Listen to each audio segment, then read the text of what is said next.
A facility-wide issue caused the heat to go out at Westville Correctional Facility in Westville, which is a prison in Indiana. Westville Correctional Facility is currently without heat, and this is what the facility staff had confirmed to the news station WRTV. A facility-wide issue has resulted in the heat not working. The staff would not confirm the current temperature inside the jail, but however, it's less than 1 degree outside, so if there's no heat, then these inmates are freezing their ass off. Officials say that extra blankets were being provided and the maintenance crews are working on the issue, although there is no timeline as to when it's going to be resolved. Families of the inmates say that it's freezing, and I'm pretty sure the inmates are freezing their asses off. The medium security facility in northwest Indiana's LaPorte County is one of the state's largest, with the inmate population being 3,200 in that particular prison. Now, WRTV reached out to the facility for an update, and they issued the following statement: that a boiler lost pressure, causing a failure in the heating system at the facility, but portable heaters and extra blankets were provided to affected units, and the heating system has been repaired, and it's being constantly monitored. 21 people have been charged with stealing from DuPage County businesses, which included Nordstrom and Nike, since January 1st of this year.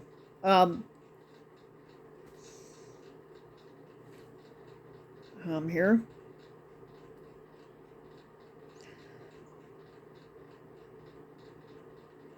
So in DuPage County, Illinois, 21 people have been charged with stealing from businesses in DuPage County since January 1st, prosecutors said.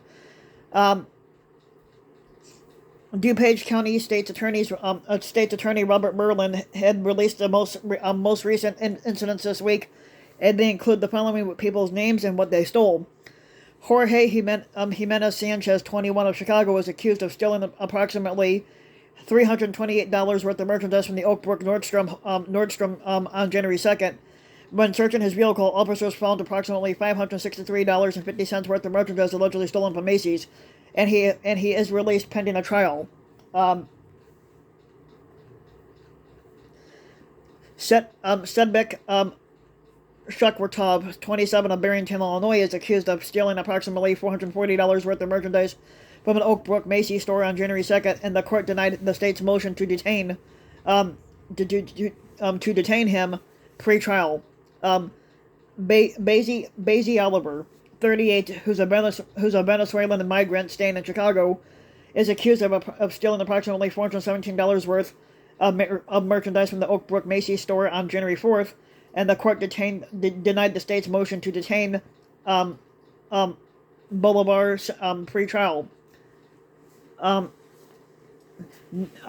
Nick Ruff Steele, 25, of Chicago, was accused of stealing $400 worth of merchandise from the Oak Brook Nordstrom Rack store on January 5th. Additionally, Steele allegedly kicked a police officer multiple times while being arrested, and the court denied the state's motion to detain Steele pre-trial.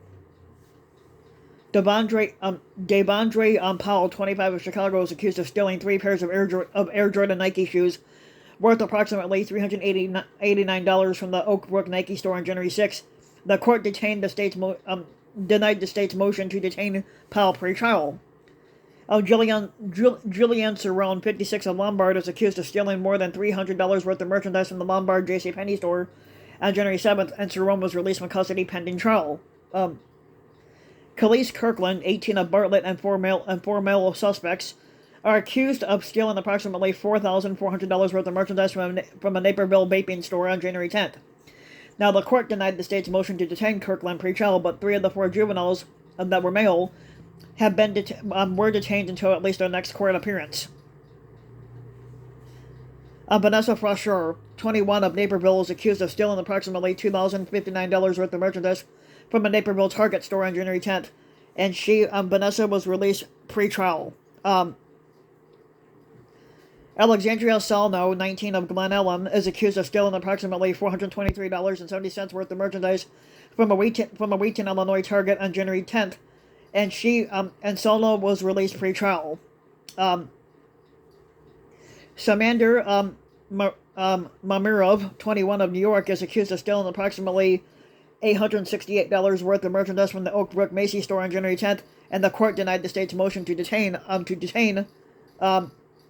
Samander pre-trial. Anthony Del 35 of Melrose Park, Illinois, is accused of stealing $917 worth of liquor from a Villa Park Jewel store on January 10th. Torre was released pre-trial. Heather Maniglia, 36 of Woodridge, and Dontrell Nelson of 36 of Maywood are basically accused of stealing more than $300 worth of liquor from a Downers Grove Jewel store on January 11th. Both defendants have been released pre-trial. Mariah Kalimuddin, 20 of Addison, Illinois, and 2 juveniles are accused of stealing more than $300 worth of beauty products from the Glendale Heights Target store on January 11th, and all 3 of them have been released pre-trial. Susie Ryer, 45 of Willowbrook, Illinois, is accused of stealing more than $300 worth of clothing from the Oak Brook Nordstrom store on January 13th, and Ryer was released pre-trial. Now with the new year, the mission is to protect DuPage County businesses and patrons remains the same, said Berlin. Now, contrary to popular belief, retail theft is not a victimless crime, and it has a far-reaching effect on the entire community. It is very simple. If you steal in DuPage County, you will be apprehended, charged, and prosecuted to the full extent of the law. And that's what's going to happen to these people, eventually. A snowplow truck got stuck on the train tracks on the port, and the guy eventually got out, and eventually the train hit the plow truck, but the guy jumped out before it could hit him. In La Porte, Indiana, you have heard of snowplows clearing the roads, but a train recently cleared its track of a snowplow. Not intentionally, According to the South Bend Tribune, no one was hurt when the freight train hit the plow, which had gotten stuck on the train tracks in La Porte County on Tuesday morning. David Leslie had been driving a dump truck with the city plow attached to the front, but when he tried to cross the tracks near 2nd Street and Weller Avenue, his plow blade got stuck in the train track. Now, at first, Leslie tried to get out of the sticky situation on his own, but he soon realized that he would need help anyway. But unfortunately, there was no time for help to arrive before the man saw a train coming down the train track, so he got out of the truck to get to safety, leaving the plow truck in its precarious position. But the train ultimately hit the plow, removing it and the salt bed from Leslie's truck. Thankfully, Leslie was okay, because he jumped out of the truck. Now, there was an apartment fire that happened in Maribel last week. One of the guys that I work with at my other job basically was living in this building, and he got displaced because of the fire. They said one person was injured after a fire tore through a 3-story apartment building Saturday afternoon in Maribel. The fire was reported at around 2 p.m. inside a 24-unit building at the Meadowlane Apartments, 100 block of East 54th Avenue. A video was taken by an NBC Chicago photographer, and it showed flames emerging from the roof area as firefighters worked from a nearby ladder to extinguish the blaze. And I'll show you some of the So this is the fire that happened. There is a video of it, but unfortunately, it was freezing temperature during that day. So that the temperature that when they tried to put the fire out, that the hoses that they used to put the fire out were actually freezing with icicles. So there wasn't much to do. A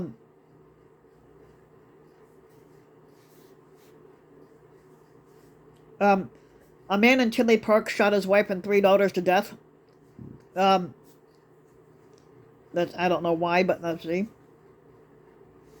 A man fatally shot his wife and 3 daughters at a home in South Suburban Tinley Park on Sunday morning, officials said.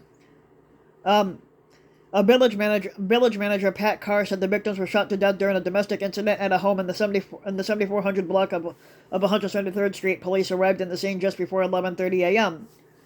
Now, loved ones gathered at the scene Sunday night with heavy hearts. When police arrived at the scene Sunday morning, officers found 4 women dead inside the home, all from apparent gunshot wounds. A man was also found in the home uninjured. Now the man is in custody, police said. Investigators told ABC7 the suspect shooter was the husband and father of the victims who made the 911 call. Now the Cook County medical examiner identified the victims as Majeda Kassam, 59, Halima Qassam, 25, Zahia Qassam, 25, and Hanan Qassam, 24. Police remained on the scene to investigate on Sunday afternoon. A weapon was recovered. Now, this was an isolated incident to the home, Carr said. The scene is secure, but there is only one suspect at this current time. During a Sunday afternoon press conference, Tinley Park Police Chief Tom Tilton said that there was no threat to the public. It is a tragedy, though. It did not say what led up to the shooting. Indiana is one of the best states to work remotely, according to a study. Doesn't mean it is either. Gang members have been convicted in the Chicago rapper's murder. In a landmark trial, a federal jury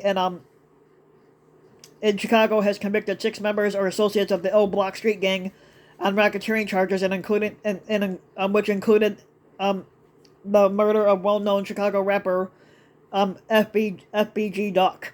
Now, the verdict, which marks the culmination of a 3-month trial in U.S. District Court in Chicago, they found the defendants guilty of engaging in a violent criminal organization that used brutality to assert dominance over Southside Chicago territories. I moved out of Chicago anyway, so I'm like, I no longer live there. At a 24-hour gas station, thieves steal an ATM from a 24-hour gas station as a stunned employee looks on because they can't do nothing as much as they would need to. A group of men stole an ATM from a Ravenswood, Illinois service station on Sunday morning while it was open for business, and an employee looked on. Chicago police said that 3 masked men entered a Citgo at 1745 West at the address 1745 West Foster at 4:01 a.m. and hauled the ATM out the front door, and they shoved the cash machine into a white Infiniti car with a broken rear window, and then they drove off. But in an odd coincidence, Chicago police officers working on the unrelated matter found an ATM inside a house in Englewood a few hours later.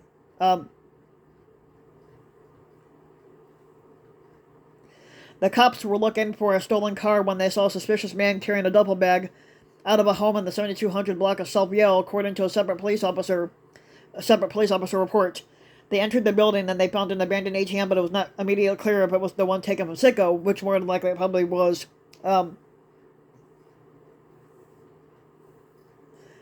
Now, the officers hauled the ATM out of the house and took it into the police station to be inventoried as found property. And then also to throw this in there, Josh Hader, who's a relief pitcher has just signed a 5-year deal with the Houston Astros, so he'll be going there for 5 years. Everybody's still waiting to hear back on Bellinger, and so far there's been nothing on Bellinger yet to see where he signs. But if you like the video, you can give the video a like and subscribe to my channel, RBW King. You can also hit the notification bell so that you'll be notified when a new video comes out. If you want to, you can also leave a comment and let me know what you think. And if you want to support my work even further, you can donate to my Patreon link, which you can find in the About section of YouTube. And for just a little as $3 a video or a month, your donation can help go a long way, and thanks for listening.